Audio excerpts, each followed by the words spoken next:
My dear brothers and sisters, it is not always in good times that we've heard God speaking to humanity. He intervenes even when humanity is stubborn and disordered. Hindi lang sa oras ng kapayapaan, sa oras na magaganda o matitino ang tao, kundi sa oras ng kaguluhan at mas lalo't higit kung kailangan ng tao ng isang boses na magpapakalma at magpapatino sa kanila. The Lord spoke to the Israelites in our first reading in the midst of their sinfulness, in the midst of their affliction in front of God. God was never silenced by their faults. He was even more expressive even in such times of their crisis. And today we've heard this beautiful story of Jesus calming the sea and the storm.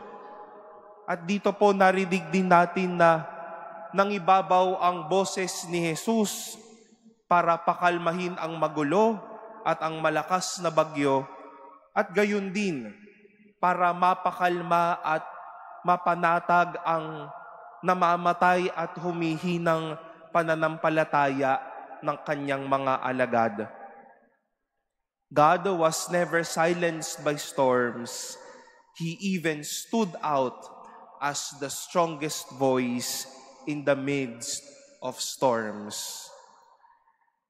It is not only, my dear brothers and sisters, in good times and in stable times that God can speak or make himself alive in our lives. He can be alive when humanity begins to fail. Hindi lang naman Diyos ang Diyos kapag panatag at masaya tayo. Diyos ay Diyos kahit sa mga magugulo at mahihirap na pagkakataon. Diyos ay Diyos kahit sa mga panahon na tayo din ay hinahampas ng hangin at ng bagyo. God is never silenced by storms. He will be the strongest and the loudest voice even in the midst of storms.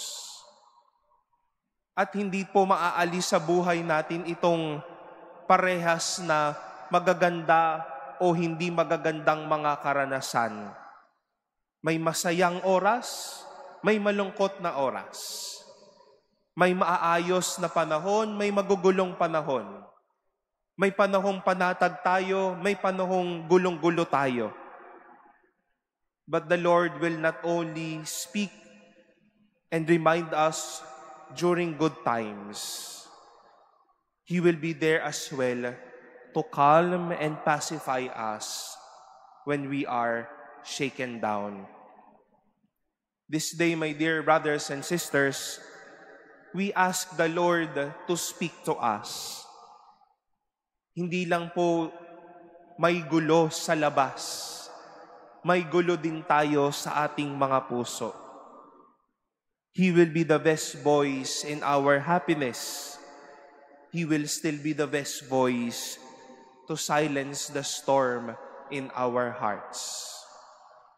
At napakagandang pabaon din po nito sa atin na kung ang Diyos nagwika sa mga panahong magugulo, sa mga panahong may nakita siyang malina, it is also an encouragement to us.